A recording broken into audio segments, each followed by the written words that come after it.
Ada berbagai cara yang dilakukan oleh pelaku usaha untuk memikat perhatian konsumen.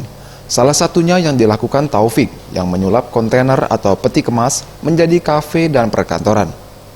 Di tangan lelaki ini, kontainer dibuat menjadi kafe, kantor, hingga rumah tinggal yang dilengkapi instalasi listrik, kamar mandi, dan pendingin ruangan.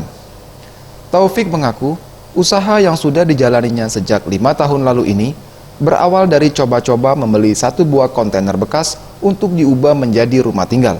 Namun, ia kemudian mendapatkan ide untuk memanfaatkan kontainer bekas untuk didesain menjadi berbagai bentuk. Dalam 1 bulan, bisa mendapatkan 5 pesanan kontainer bekas dengan harga yang ditawarkan mulai dari 45 hingga 140 juta rupiah.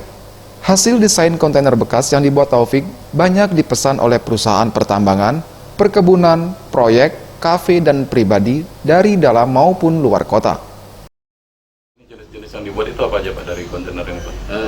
Kita ikutin dari permintaan dari konsumen, ada dibuat kafe, ada dibuat tempat tinggal, ada dibuat model-model rumah tempat tinggal yang biasa disebut dengan kontainer office atau kotak camp.